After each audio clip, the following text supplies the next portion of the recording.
Aboriginal and Torres Strait Islander viewers are advised that the following program may contain images and voices of people who have died.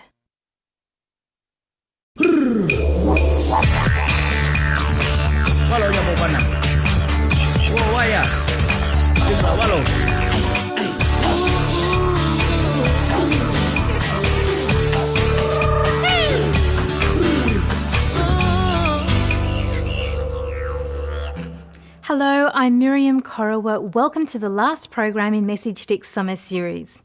Before Galileo, Aboriginal Australians had a sophisticated cosmology, and before Copernicus, they knew the world was round. Local and international astronomers are now examining Indigenous myth and legend to get a better understanding of the night sky observed by Australia's first people for at least 40,000 years. Grantley Saunders reports.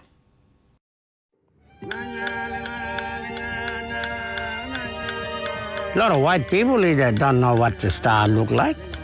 You know, they go on to big school, but because they're in the city, covered in cloud, they don't know what direction the star, what area is the star rising from, east or here, north or west or wherever. What we do know is that things like Stonehenge and the pyramids and so on have only been around for like 5,000 or 6,000 years. So if this knowledge of astronomy goes back more than about 10%, the time that people have been in Australia, yes, it makes the Aboriginal Australians the world's first astronomers. Indigenous astronomy, I think, is one of the oldest cultural perceptions of astronomy on Earth. So I think it's absolutely fantastic that we have the opportunity to sit under the stars and learn about some of that and exchange some ideas about what the night sky means, and also give the artists an opportunity to look through the telescopes, which many of them haven't done before. And so that gives you, again, a different view of the universe. When you're looking at the sky, it really shows a difference in the way white people think to the way Aboriginal people think. Because white people, when they look at the sky, they look for the bright star, whereas Aboriginal people don't do that. They look at the spaces in the sky, and that's where they draw their stories from and all sorts of things that's happening with the sky.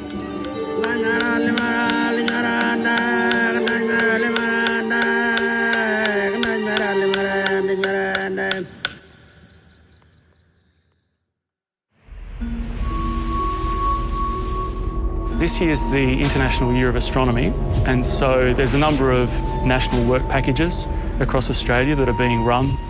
One of those is Indigenous astronomy.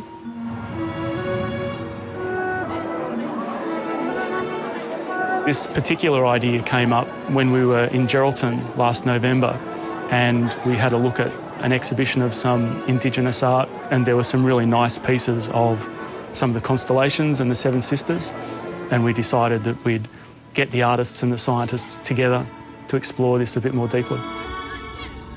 It's really quite fascinating to have a look up really close at what's going on, and when I saw the ring around one of the planets last night on the Mullawar Oval, I thought, oh yeah, because it's really hard to comprehend what the scientists are talking about, and these, talking about collecting sounds and these things that are really foreign to us.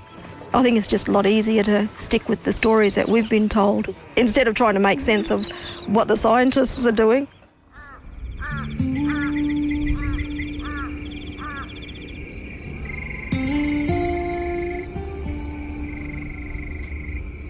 The significance of the Murchison Radio Astronomy Observatory is that this is Australia's candidate site for the next generation radio telescope called the Square Kilometre Array.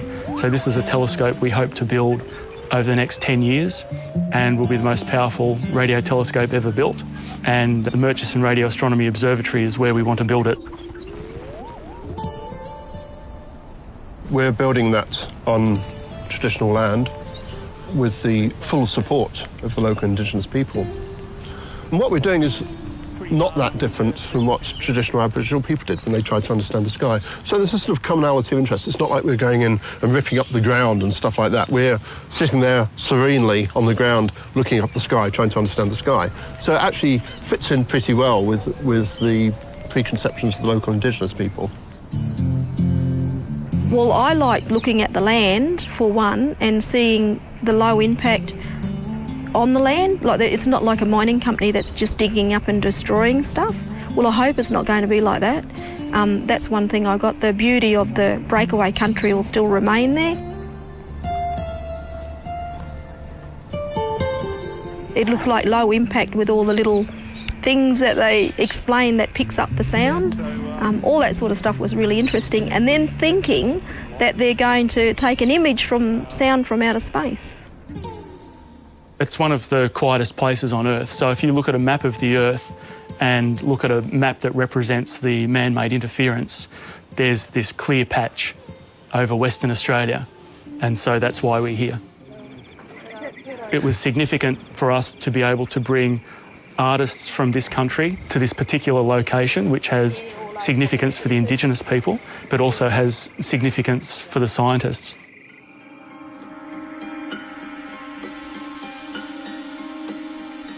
When we look at the sun and the moon, in nearly all Aboriginal cultures, the moon is male and the sun female. So in Arnhem Land, the moon is this man called Nyalindi. He's very fat and lazy, and he made his wives and his sons get all his food for him.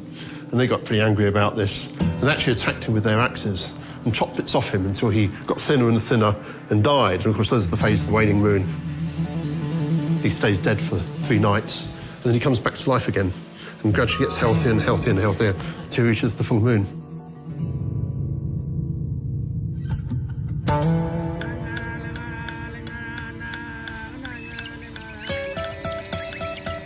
The sun, we believe like he's going round.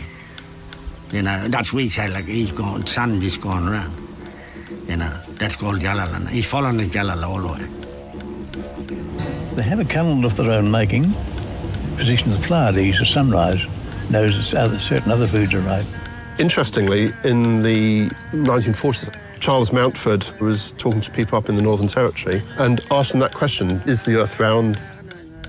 In Yolngu culture, like in many Indigenous cultures, the sun is female and she gets up in the east, goes across the sky, goes down in the west, and moves under the ground back to the east.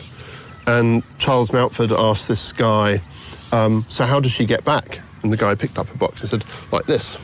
So he had a clear idea that the Earth was there in space and the sun moving around it or appearing to move around it, which is interesting. It's not a flat Earth. But if you can go back to the 40s, before people started getting a Western education, then you actually find out what the traditional beliefs were. And yes, the beliefs do seem to be that a full recognition of how the Earth and sun moved.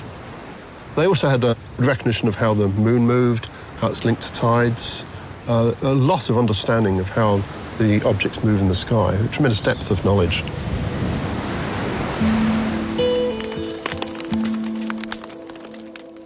I was taught to be read and write from one Scotsman who's called Peter Hogg.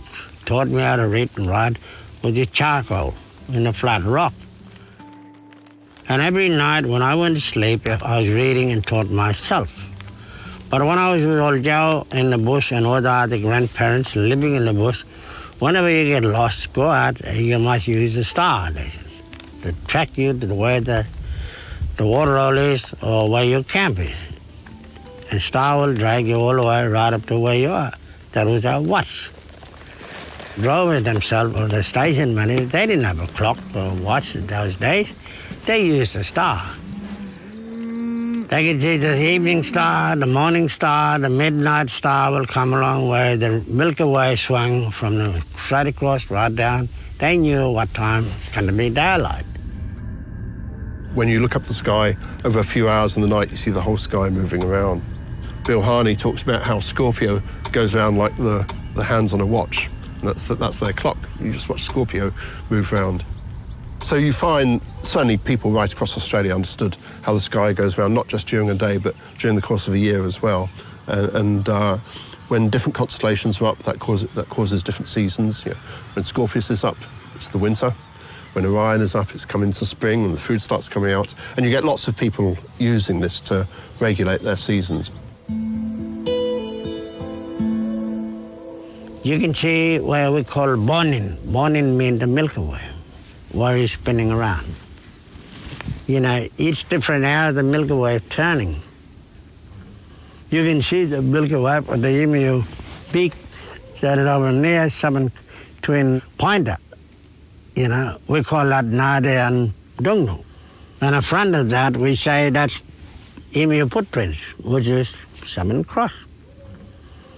When that pointer coming down and looking down, and we say that Kumari Yangun, we say with the language, Kumari Yangun Mayan, that means Ishamana feed a plum. Jalgarama means Pendanova. That's when Ishamana feed. And we say Ishamana feed, Guru Noaj Banan, Maragan Chok Bango, that Guru Noaj Banan means you're going to listen to the storm bird will sing out. He'll go, chawak, chawak. That means all of black plum tree, we call them Buddha, will have all the flowers. Plums start to develop, and he still continue on going, chawak, chawak. And later on, when our fruits all become cooked, he'll go, water, water, water, water, water. He'll notify the people, all the foods are falling down.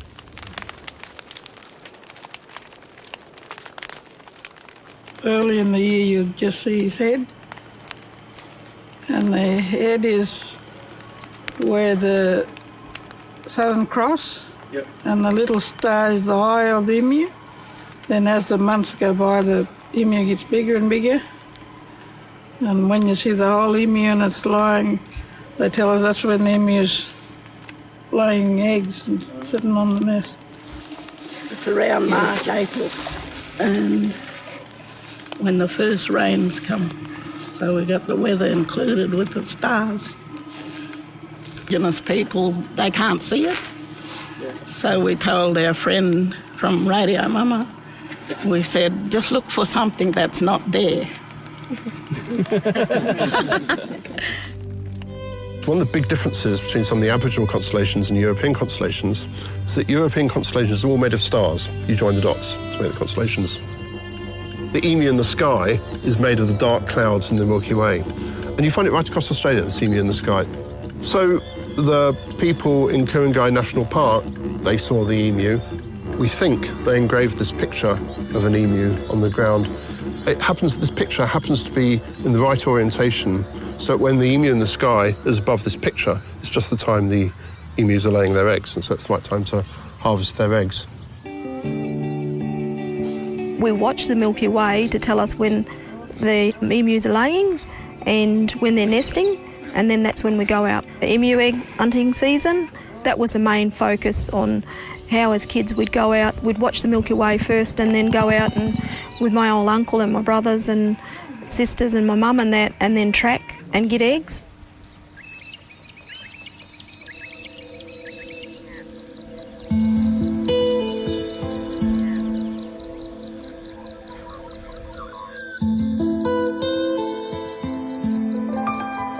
When you see the breaking dawn, first star come up and breaking dawn, and then what they told us, you're going to be there. I just find it riveting to listen to Bill telling these stories, and they're the same objects that I'm interested in, same objects in the sky, something that I'll have a scientific explanation for, and he has this Wardaman explanation for, and I love seeing the way these come together. And often there's similarities.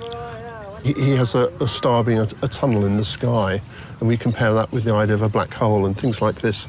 So there are similarities. You can't push these similarities too far, but it's interesting the way these ideas come together from completely different parts of the globe, from two people with completely different backgrounds.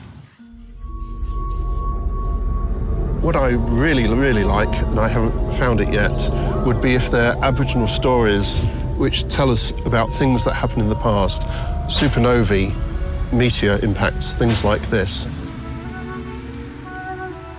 Meteorites, we call them like Maril. There's a big shooting star called. Comets, that's one got the tail. Model, we call that tail. But Malik man is real bright, see? You're not allowed to look at him, because you blind your eye, we say to the kid. A supernova is when a star explodes. You see this really bright thing up in the sky for maybe days. And eyewitness observations of these from the past, we very rarely see them. It's only one every few hundred years. So if there were Aboriginal stories of supernovae in the past, it'd be fantastic to hear them. This comet, it doesn't turn up often. Now and again it comes up whenever Sometimes you can see them daytime, right up top. Now, when you see that shooting star take it off, that's notifying the people your family passed away. Sit still and you can hear it go, poof. That's it, all somebody family passed away. But it's number one for let you know your family passed away. You know, that's what everybody can read that.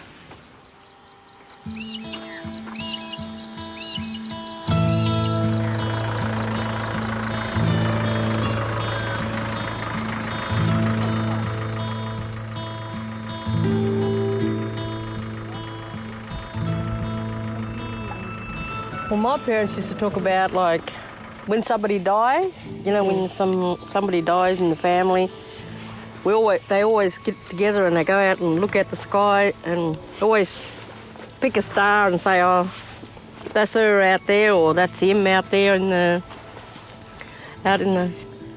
right out in the bush. We used to stand and watch the stars. A lot of people, when they take their kids out, and a lot of white people as well, saying when someone's died, oh, that's them up there, that's them, that star in the sky. And a lot of Aboriginal people think the same, that, you know, that's where their loved one now is, in that part of the world. When they find a mum, we call that in Aboriginal name, Dingaraja. And in the white man word, they call it reincarnation. And it comes back to find your mum. That's why all children will start born. But we said all our spiritual people born there, come Holy Spirit taken up there, they gone in there, they got all. And rock out, collecting them all. And that's why they there. Are you able to tell me something about the Seven Sisters? The hunter at the back is trying to catch up to the sister that's meant to be behind, and you don't see it. It's you actually see 6 Orion, what we call the constellation Orion, in most Aboriginal societies is either a hunter or a group of young men. The details vary, but it's nearly always a group of young men or hunters or fishers or something like that. The Seven Sisters is nearly always a group of young girls, and again the details vary. But in many Aboriginal cultures, there are stories about the young men in Orion chasing these girls, the Seven Sisters, which is fascinating. You find this right across Australia. Orion the hunter was very arrogant, thought he was really invincible and really impressive. And he was, so he's like a really strong man. But to teach him a lesson, the scorpion came along and bit him and killed him. And the gods put Orion the hunter over here, and they put the scorpion on exactly the other side to keep them apart so they wouldn't fight on the sky.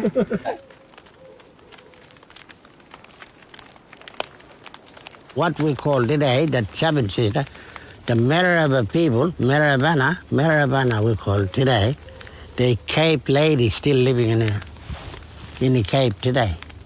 We say to the young boy, if you go out, the Marabana might grab you and take you away and to the top.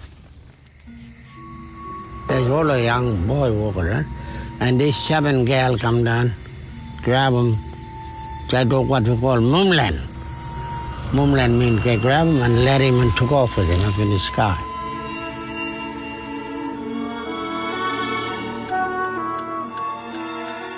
All this Aboriginal astronomy, is it about stories and explanations of what's going on in the sky?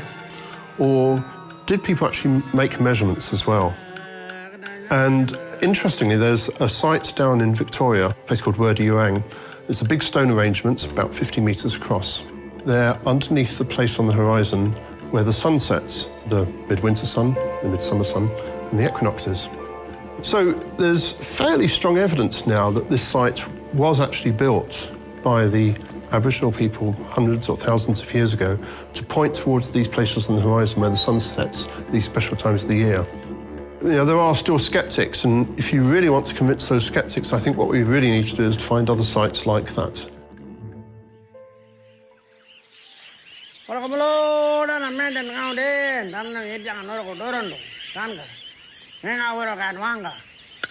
From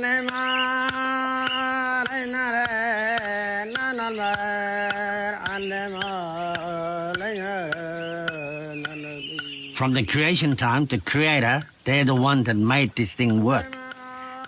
We say to the archaeologists, could you tell us what do you mean about that footprints in the rock? We'd say, look at that, that's really normal footprints. We put in the mud and he's there. No one scratched that and put it in there. That sort of got him stuff a bit. But for us, we said from creation time, back in the dream time, that's when his footprint was in the mud, now they're in the rock. We can justify everything, what we can see in front of us, Bush medicine, rock formation, and all that. They're professor, reading that in the book. We're bush professor. We all got it in the song and the story from creation. We're still there today. And passing them information to the young one from word of mouth.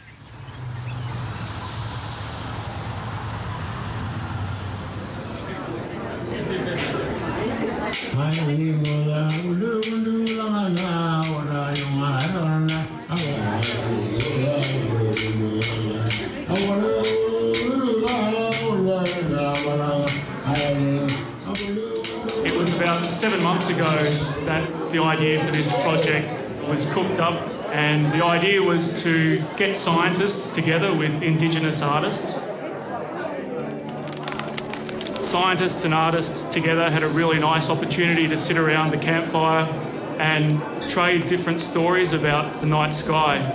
So the Seven Sisters, the emu in the sky, and also the Western myths and legends about the night sky.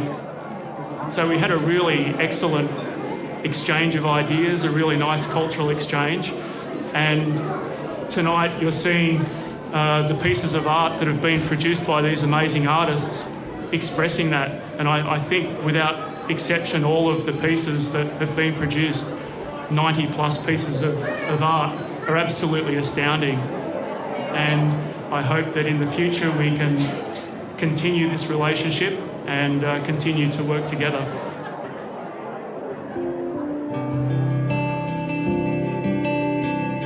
All of this experience coming out to Bellardi and talking to the scientists and looking at the actual site, makes me really proud to be a Yamatji person, but also really proud to have this opportunity with the rest of the artists to be able to bring them out on country and to get the feeling and be in the space, and we can get that down to some beautiful artwork and meaningful artwork that's good for our culture, good for our people, and just good for this whole collaboration with the scientists.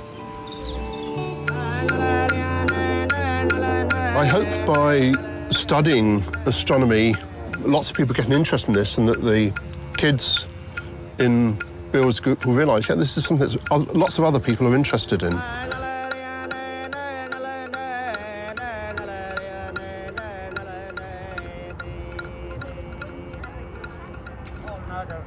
Bill is an elder of the Warraman tribe from Northern Territories in Australia, and it's Bill's work that we're presenting here tonight. It's his knowledge, his traditional knowledge.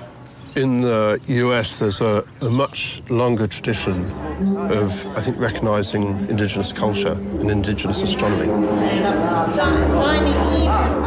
So when Bill Harney goes over to Colorado and talks about Aboriginal astronomy, people already know about Native American astronomy, and so they have a context.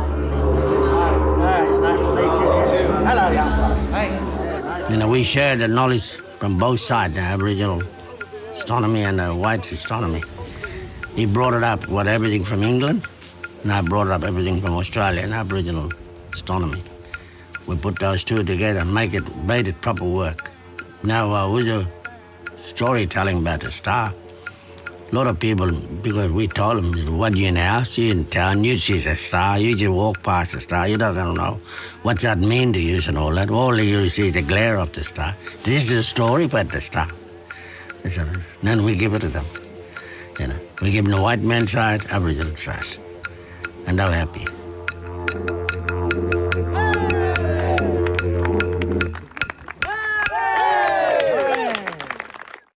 How interesting. I'll never look at the night sky the same ever again. As I said, that was the last in our summer series. Next week we begin our 2010 season with a behind-the-scenes look at the wonderful new Australian film, Brand New Day. I hope you can join us next week.